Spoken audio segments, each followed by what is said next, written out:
네, 안녕하세요. 저는 오늘 AI 저작권 소송에 대해 이야기 나눌 정윤환 변호사입니다. 반갑습니다. 먼저 저에 대해 간단히 소개드리자면 우선 변호사고요. 2012년부터 삼성전자 오픈소스 그룹에서 일하고 있습니다. 저희 오픈소스 그룹은 삼성전자 전체의 오픈소스 업무를 관장하고 있고요. 저는 그 안에서 오픈소스 정책, 프로세스, 특허 라이선스 검증을 담당하고 있습니다. 그리고 최근에는 개방형 AI 모델이 등장하면서 AI 모델의 라이선스를 검증하는 역할도 맡고 있습니다. 그러면서 어떻게 하면 AI 모델을 안전하게 쓸 수 있을까 고민했고, 그 중에서 오늘은 AI와 저작권에 대해서 말씀을 드리려고 합니다. 목차입니다. 먼저 AI 저작권 침해 소송 현황과 쟁점에 대해 살펴보고요. 그 다음 AI가 만든 생성물의 저작권을 인정할 수 있는지에 대해서 이야기해 보겠습니다. 그 다음이 오늘의 본론인데요. AI가 학습 과정에서 다른 저작물의 저작권을 침해하는지에 대해 알아보겠습니다. 주요 소송 사례를 중심으로 말씀드릴 건데요. 법원이 어떤 기준으로 저작권 침해를 판단하는지 살펴보고 지금 진행되고 있는 소송의 결과도 예측해 보겠습니다. 그리고 마무리로 오픈소스와 AI 세상의 차이에 대해 말씀드리려고 합니다. 자, 그럼 시작해 보겠습니다. AI 저작권 침해 소송의 현황과 쟁점입니다. 전 세계에서 50건이 넘는 AI 저작권 침해 소송이 벌어지고 있습니다. 그림 왼쪽 하단에 미국을 따로 표시했는데요. 미국에서만 40건이 넘습니다. 그 외에도 캐나다, 영국, 네덜란드, 프랑스, 독일, 중국, 인도, 우리나라까지 정말 전 세계에서 소송이 벌어지고 있고 하루가 멀다 하고 새로운 소송이 제기되고 있습니다. 이 소송들은 다 GPT가 등장한 이후에 제기된 건데요. 그래서 아직 대부분 결론이 나지 않았고 재판이 진행되는 중입니다. 그래서 오늘은 하나하나의 재판 결과를 소개해드린다기보다는 AI 저작권 소송에서 중요한 쟁점이 뭔지, 그리고 그 쟁점에 대해서 법원이 어떤 기준으로 어떻게 판단하는지에 말씀드리려고 합니다. 그 기준을 알게 되면 여러분도 현재 진행되고 있는 소송의 결과도 예측할 수 있고, 무엇보다 AI를 활용하실 때 뭘 조심해야 할지 느낌이 오시지 않을까 기대합니다. AI 저작권 관련해서는 두 가지 쟁점이 있습니다. 첫째는 AI가 생성한 결과물도 저작권의 보호 대상이 되는지, 두 번째는 AI가 학습 과정에서 다른 저작물의 저작권을 침해하는지입니다. AI 생성물의 저작권 인정 여부에 대해 먼저 살펴보겠습니다. 관련해서 첫 번째 이슈는 AI가 저작권자가 될 수 있는지입니다. AI가 저작권자가 될 수 있을까요? 정답은 될 수 없다입니다. 우선 우리나라는 저작권법에서 저작물은 인간의 사상 또는 감정을 표현한 창작물이라고 명시적으로 인간임을 규정하고 있고요. 미국은 명시적 규정은 없지만 실무와 판례에서 저작권자를 인간으로 한정하고 있습니다. 그러니까 AI는 저작권자는 될 수 없다는 겁니다. 다음 논점은 AI가 생성한 결과물의 저작권을 인정해야 하는지입니다. 이에 대해 찬반이 나뉘는데요. 찬성파는 저작권을 인정해서 창작자의 권리를 보호해줘야 창작 활동도 촉진되고 AI 산업도 발전할 수 있다고 주장합니다. 이들은 AI를 카메라에 많이 비교하는데요. 카메라가 처음 나왔을 당시에는 카메라로 찍은 사진은 저작권이 인정되지 않았습니다. 카메라는 사물을 있는 그대로 담는 기계일 뿐이니까요. 근데 지금은 어떤가요? 당연히 작가들이 찍은 사진도 저작권이 인정되고 있습니다. 기계인 카메라가 찍은 사진처럼 AI가 만든 것도 인간의 노력과 창의성이 반영되면 저작권을 인정해야 한다고 주장합니다. 반대로 반대파들은 AI 결과물의 저작권을 보호하는 것이 오히려 AI가 학습할 때 활용한 원 저작물을 만든 창작자의 권리를 침해한다고 주장합니다. 또 어디까지가 AI가 만든 거고 어디까지가 사람이 만든 건지 구분이 어렵다고도 주장합니다. 이렇게 찬반이 갈리고 있는데 실제 사례에서는 어떻게 하고 있을까요? 실제 사례를 보겠습니다. 왼쪽 그림은 여명의 자리야라는 만화입니다. 미드저니가 생성한 이미지로 만든 건데요. 스토리나 텍스트는 사람이 만들어서 입력하고 AI가 생성한 이미지로 만화를 만든 겁니다. 이 케이스에서 미국 저작권청은 AI가 만든 이미지 자체의 저작권은 부정했습니다. 그런데 작가가 입력한 텍스트랑 그 이미지를 선정하고 배치한 구성의 저작권은 인정했습니다. 오른쪽 그림은 우리나라에서 만든 영화입니다. 제목은 AI 스로보인이고요. 이 영화에는 백남준 선생님도 나오고 용도 나오고 뭐 그렇습니다. 어쨌든 이 작품에 대해서 우리나라에서도 영화 자체의 저작권은 부정했고요. 다만 AI 산출물을 선택하고 배열하고 구성한 부분에 창작성이 있다고 보고 편집 저작물로 등록되었습니다. 결국 미국이나 우리나라나 AI가 만든 생성물 자체의 저작권은 인정하지 않지만 사람의 창작성이 들어간 부분에 대해서는 부분적으로 저작권을 인정하고 있습니다. 이 부분적으로 인정한다는 게 좀 애매하긴 한데요. 이게 AI 기술이 너무 빠르게 발전하면서 아직 제도가 그 속도를 따라가지 못해서 이렇게 애매한 게 아닌가 싶습니다. 앞으로 AI 시대에 걸맞는 제도가 만들어지면 보다 명확한 룰이 생기지 않을까 싶습니다. 어쨌든 AI가 만든 것 자체의 저작권은 부정하지만 인간의 창작기 가미된 부분은 부분적으로 저작권을 인정하고 있다. 이렇게 이해하시면 되겠습니다. 자, 이제 드디어 본론입니다. AI가 학습 과정에서 저작권 침해를 하는지에 대해서 알아보겠습니다. 케이스 위주로 설명을 드릴 건데요. 첫 번째는 구글북스 사건입니다. 사실 이건 AI와 직접 관련된 케이스는 아닙니다. 그렇지만 지금 진행되고 있는 AI 소송에도 적용될 만한 내용입니다. 이전에 법원에서 저작권 침해에 대해 어떤 기준으로 어떻게 판단했는지를 알면 지금 진행되고 있는 소송의 결과도 예측할 수 있을 겁니다. 구글북스는 아마 많이 보셨을 텐데요. 직접 구글북스를 들어가지 않아도 구글에서 책을 검색하면 나오는 거니까 아마 많이 보셨을 겁니다. 사실관계를 보면 구글은 도서관이랑 협약을 체결했습니다. 그리고 도서관이 소장한 도서들을 스캔해서 데이터베이스를 구축했습니다. 그리고 이걸 기반으로 도서 검색 서비스를 제공하는데 그 아래 그림처럼 스캔본도 같이 보여줍니다. 이에 대해서 책의 작가들이 구글을 상대로 저작권 침해 소송을 제기했습니다. 이에 대한 법원의 판단을 보겠습니다. 구글북스는 공공에 상당한 혜택을 제공하고 저작권자의 권리에 영향을 미치지 않으면서 오히려 새로운 관객을 모집하고 작가와 출판사에 새로운 수익을 창출한다 라고 하면서 공정 이용에 해당하므로 저작권 침해가 아니라고 판결했습니다. 여기서 공정 이용이라는 개념이 나오는데요. 저작권은 배타적 독점권이어서 원칙적으로 저작권자의 허락이 있어야만 사용할 수 있습니다. 그런데 공공의 이익이 되거나 할 때 예외적으로 저작권자 허락 없이 저작물을 사용할 수 있게 해주는 것이 바로 공정 이용의 개념입니다. 이 공정 이용이 저작권 침해를 판단할 때 핵심 기준이 됩니다.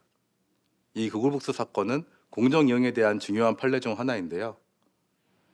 여기서는 원 저작자의 이익을 해치는지가 중요한 판단 기준이 되었습니다. 법원은 구글북스가 원 저작자의 이익을 해치는 것이 아니고 오히려 일반 도서의 판매를 촉진하기 때문에 저작권 침해가 아니라고 판단한 겁니다. 두 번째 케이스는 앤디 워홀 재단 사건입니다. 이것도 AI 케이스는 아닌데요. 이 사건에서는 법원이 공정이용에 대해 어떻게 판단했는지 살펴보시죠. 아래 그림의 제일 왼쪽은 유명한 가수인 프린스의 사진입니다. 그런데 프린스가 죽은 이후에 어떤 패션 잡지사에서 앤디 워홀한테 이 프린스의 소상화를 만들어 달라고 요청합니다. 그래서 앤디 워홀은 이 사진을 바탕으로 초상화를 제작했고 이 작품은 프린스를 추모하는 잡지 특별판의 표지에 실리게 됩니다. 그게 제일 오른쪽 그림입니다. 이 사진을 찍은 작가는 이 사실을 모르고 있다가 앤디 워홀이 죽은 다음에 알게 되었고 그래서 재단을 상대로 소송을 하게 됩니다.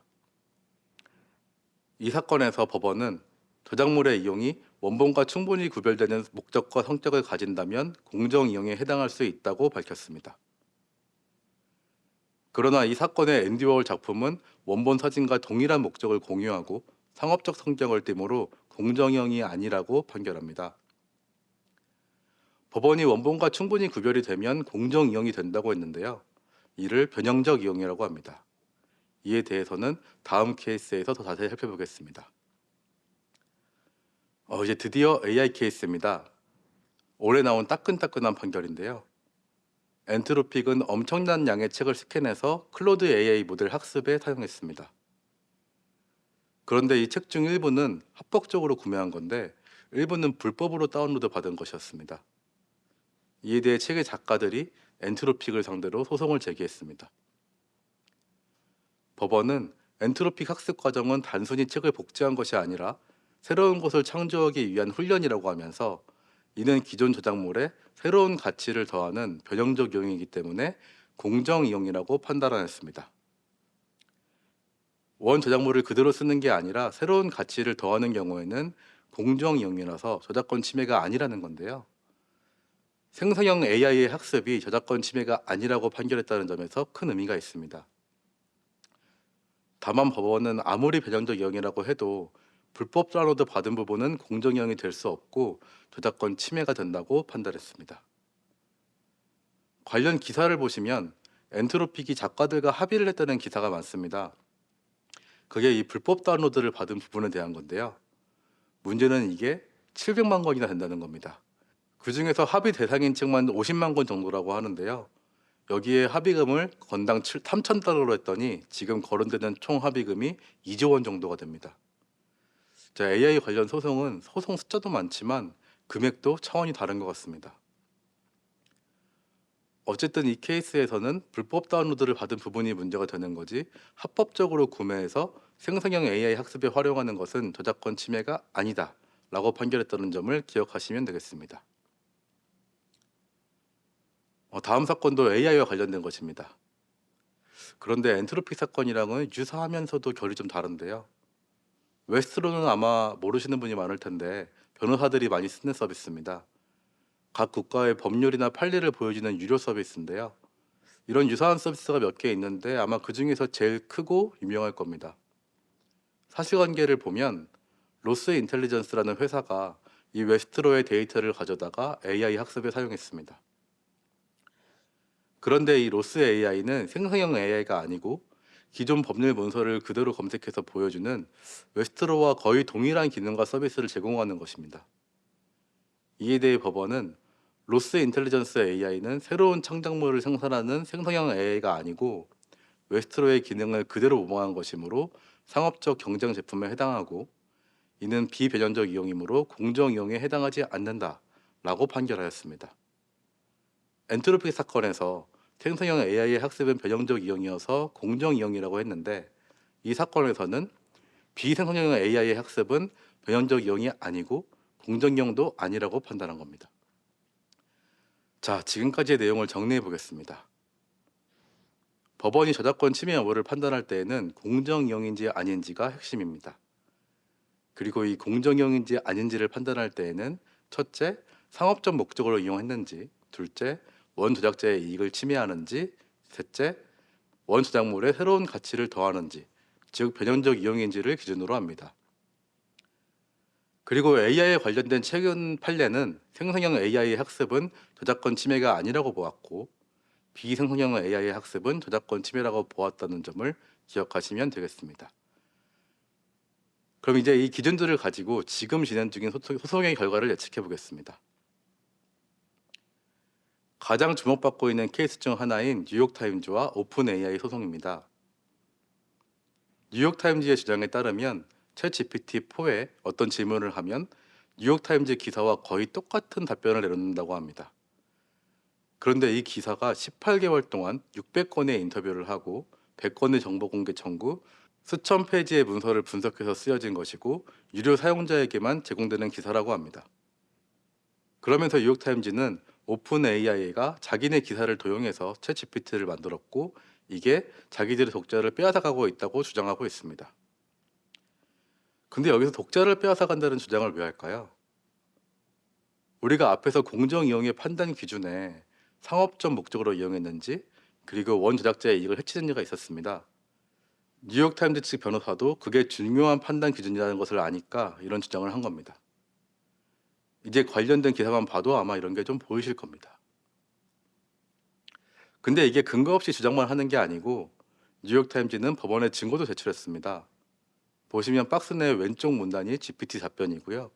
오른쪽 문단이 뉴욕타임즈 기사입니다. 빨간색이 동일한 부분인데요. 보시면 온통 빨갛고 검은색을 찾기가 어렵습니다. 거의 똑같은 겁니다. 뉴욕타임즈는 이런 비슷한 케이스 수십 개를 증거로 제출했습니다. 이에 대해서 아직 공정 이용에 대한 판결은 내려지지 않았습니다. 다만 중간 판결이 있었는데요. 4월에는 오픈AI가 소송을 기각해달라고 청구한 걸 법원이 기각했습니다. 그러니까 소송을 계속 진행한다는 거고요. 6월에는 오픈AI한테 증거 보존을 위해서 챗GPT의 모든 데이터를 삭제하지 말고 저장하라는 명령을 내립니다. 결국 지금 분위기는 뉴욕타임즈에 유리하게 흘러가고 있는데요. 자, 이제 판결이 어떻게 될지 예측해 보겠습니다. 우리 이제 공정 이용의 판단 기준을 알았으니까 적용해 보는 겁니다. 물론 뉴욕타임즈가 제출한 증거에 의존할 수밖에 없어서 한계가 있습니다만 우리끼리 한번 해보시죠. 증거를 보면 챗 GPT가 뉴욕타임즈 기사를 학습한 건 맞는 것 같고요. 또 무단으로 쓴 것도 맞을 겁니다. 그리고 오픈AI는 GPT로 돈을 버니까 상업적 목적으로 사용한 것도 맞을 것 같습니다. 그리고 또 하나의 기준이 원 제작자의 이익을 해치느냐인데 GPT로 기사를 검색해서 보는 사용자는 뉴욕타임즈 독자와도 어느 정도 겹친다고 볼 수 있을 것 같습니다. 그리고 지금 뉴욕타임즈는 독자를 뺏기고 있다고 주장하고 있는데요. 이걸 입증한다면 더 확실해질 것 같습니다. 그리고 마지막이 변형적 이용이냐인데 아까 증거를 보면 GPT 기사를 거의 그대로 보여주잖아요. 그러니까 원래 기사에 새로운 가치를 더했다고 보기도 어렵지 않을까 싶습니다.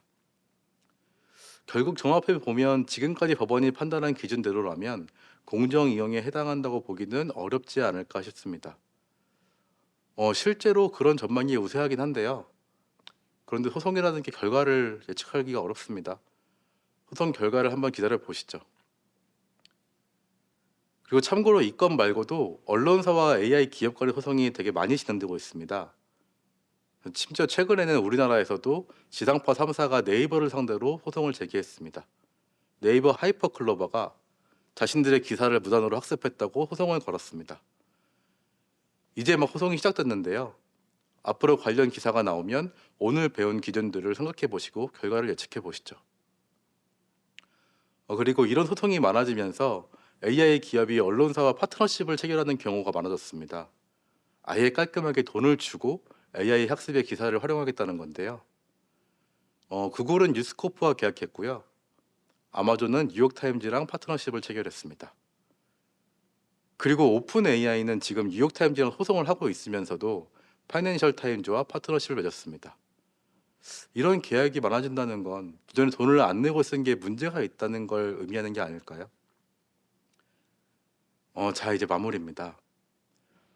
제가 벌써 14년째 오픈소스 일을 하고 있습니다.